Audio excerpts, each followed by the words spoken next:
with a lot of intensity, you could probably accomplish a lot in a short amount of time. Really, what we need to think about in terms of exercise is stimulus. Exercise is the stimulus to adaptation. It's not the adaptation in and of itself. The secret, like we always talk about, is working at the right level of intensity. Welcome to the Strength Changes Everything podcast, where we introduce you to the information, latest research, and tools that will enable you to live a strong, healthy life. On this podcast, we will also answer your questions about strength, health, and well-being. I'm Amy Hudson. I own and operate 3 exercise coach studios. My co-hosts are Brian Sagan, co-founder and CEO of The Exercise Coach, and Dr. James Fisher, leading researcher in evidence-based strength training. And now for today's episode.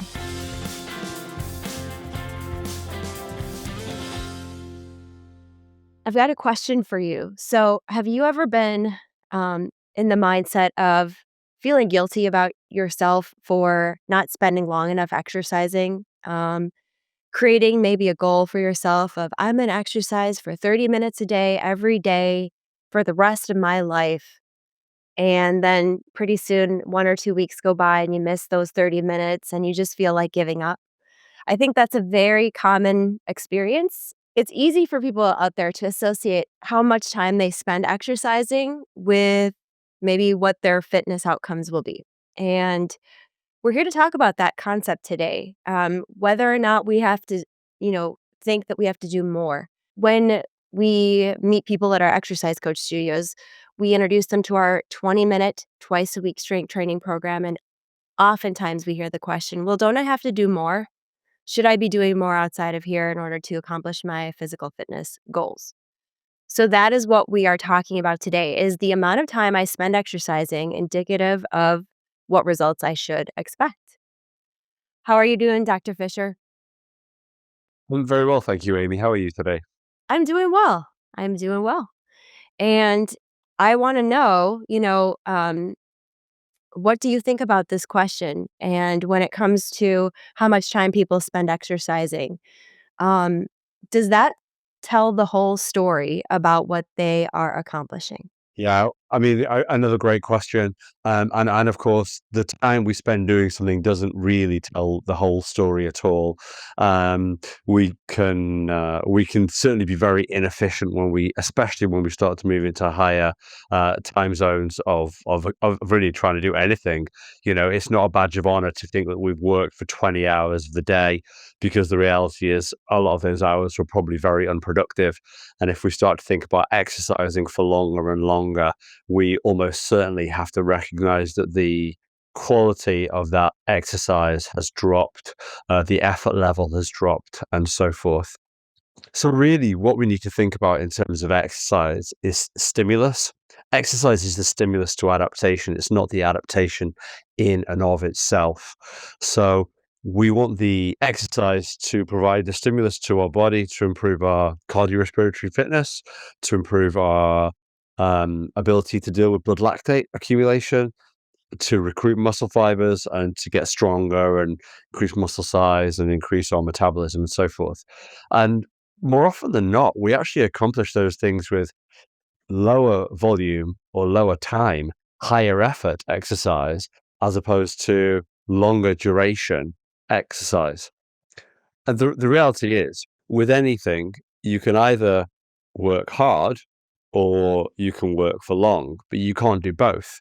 If I say to you sprint, you can't sprint a marathon. You have to decrease the intensity to be able to carry on going over that length of time or that duration. So we just simply can't do the kind of effort level over that kind of time scale. So hence the difference in quality.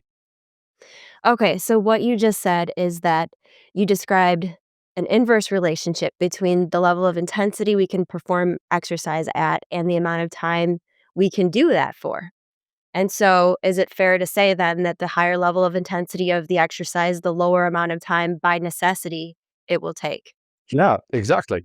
So could we then go one step further and say it's possible to, in fact, accomplish more metabolically, strength-wise, stimulating adaptations in less time than spending a lot longer exercising? Yeah, absolutely, absolutely. So our exercise is our stimulus, and we have to recognize that if I do more of this, then I don't provide more stimulus. I actually potentially eat further into my body's inroads and my body's ability to recover from the initial stimulus. So it might be that I almost induce a degree of overtraining, if I'm not careful, if I'm certainly working at that higher effort level. So and I'm not suggesting that people will overtrain if they go and do 2 or 3 workouts a week. That's not the case at all. But if you're thinking that you should go and do strength training every single day of the week, that's certainly going to be counterproductive. You need to have some rest time in between those sessions to allow your body to adapt to the stimulus of a workout. A great analogy was once made to me about being in the sun. The sun is the stimulus. If you go out in the sun, you take in vitamin D and you absorb the sun, and your skin will tan, and so forth. But if you go out in the sun for too long, the stimulus is too great, and your skin will burn. And exercise is exactly the same. We want just sufficient stimulus to stimulate the adaptations. And of course, there's a big difference in the sun at different latitude levels. The closer we are to the equator, the more intense the sun will be, or the hotter the temperature, the more intense the sun will be, and the less time we can spend in the sun. And that's the same with exercise. If we do it at higher intensity, then we want less duration and less time spent doing that exercise. Absolutely. Okay. So, is 20 minutes really long enough to achieve the results that matter the most to people? Yeah, 20 minutes is absolutely long enough. So in 20 minutes, most people who are listening to this podcast who are exercise coach clients know exactly what can be accomplished in 20 minutes, the number of exercises that they can do. And that's that's certainly enough to stimulate the adaptations to your muscles, to your cardiorespiratory system, to your metabolism, to make improvements in your health, long-term improvements in your health that you are not even seeing today, as well as short-term improvements in your weight management, in your glucose metabolism, and in your physical function and muscular strength and size. So certainly 20 minutes twice per week is absolutely sufficient. And the key here is the effort level that you're working at. Yeah, if you have done an intense workout, a strength training workout to fatigue, and similar to how we do them at our exercise coach studios, you will know that you've received a stimulus. Your muscles, that full body workout will be a powerful stimulus from which you will need recovery. And what we like to encourage our clients to do is basically to become more in tune with their own body, to understand not something external or superfluous like this many steps, I sweat this much, my heart rate is that, but really to understand the the the sensation that the stimulus of a full effort, whole effort exercise session gives your body, and to understand how long your recovery will take. Some people's bodies take 48 hours to recover, for that muscle repair to happen and all those other wonderful adaptations to occur. Some people, it takes longer. And learning about your own body and and how many days between workouts even that is ideal for your body to recover and to be ready to come back and perform even better the next time is very, very crucial. But I think what's eye-opening for people sometimes is just to get to know their own body and see it and feel it respond to the stimulus that we're creating and um, watch it change and feel it change, sometimes in a way that it's never done so before. And the secret, like we always talk about, is working at the right level of intensity. And what you just said is that we can only work at the right level of intensity for 60 to 90 seconds per muscle before we're totally fatigued. Is that fair? Yeah, absolutely, absolutely. And of course, the more important factor, and if people are interested in time spent as a measure, what they should think about is time spent over the next year or time spent over a lifetime. So it's the regularity of their workouts. It's 2 workouts a week, but for the next year or for the next 2 years or for the next 5 years or for the next 10 years, how long can they sustain that? We've previously had Matt Brisky and Wayne Westcott and some of these fantastic authors and researchers and academics. And one of the recurrent themes by these guys is that the workout should be sustainable.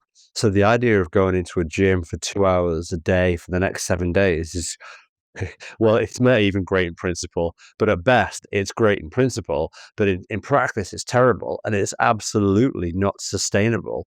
So we know that 20 minutes can be the right amount of time where you can work hard for that time and know that it's going to be over in 20 minutes. So you can really give your all and be done and then go away and rest and recover. And your metabolism is boosted for, 48 to 72 hours post workout.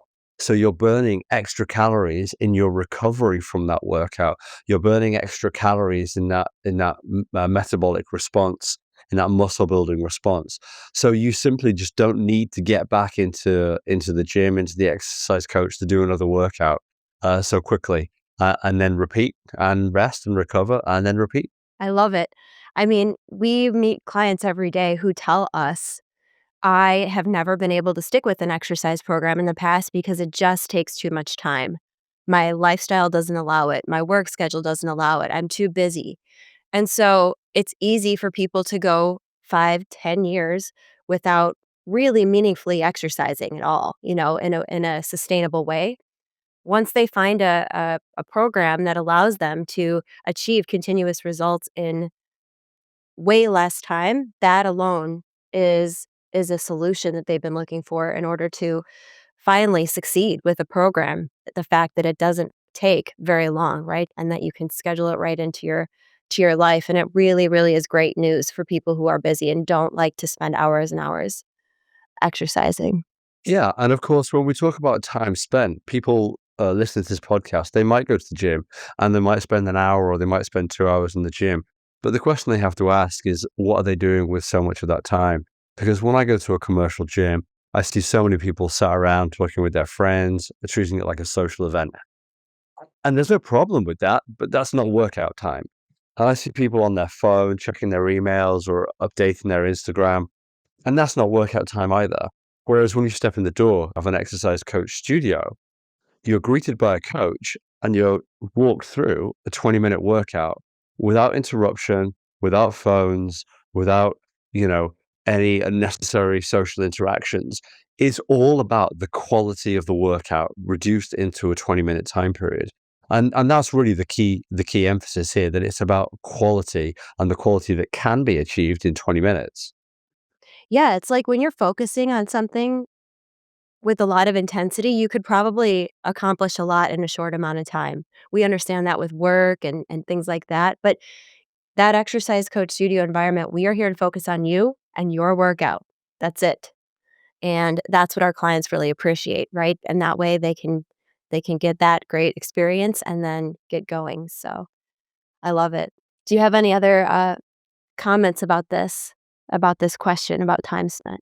I have one final comment, and it links to something we've talked about previously. We've talked a lot about supervision on this podcast, and one of the key things that I'm going to say is that it's hard to go and do a 20-minute workout when you're on your own. But the idea of the exercise coach is that there is a coach there that will take you through the workout. So that supervision holds you accountable. It holds you accountable to the effort level that you'll achieve in that 20 minutes, which you might not achieve, which the evidence says that you won't achieve if you don't have supervision there. And it also holds you accountable to working to within that time period. So supervision is really a key part or really a key factor in being able to do a workout in this time scale at this effort level, and it being the stimulus required to for the adaptations. Absolutely. Yes. Yeah, we know that people work much harder under the supervision of a trainer, and so um, if we want to maximize our results for our time investment, that is the definitely the way to go. Awesome. Well, thank you for breaking this down for us. So remember, everybody, it's not about external things like time spent moving around more, steps taken. sweating, soreness. None of those alone are really the indication of the quality of what you're achieving through your workout.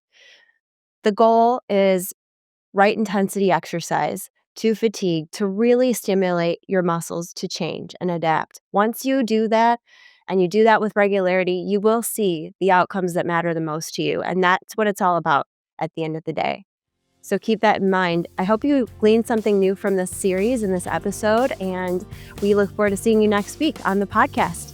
Hope you remember, strength changes everything. Thanks for listening. If you enjoyed today's episode, please share it with a friend. You can submit a question or connect with the show at strengthchangeseverything.com.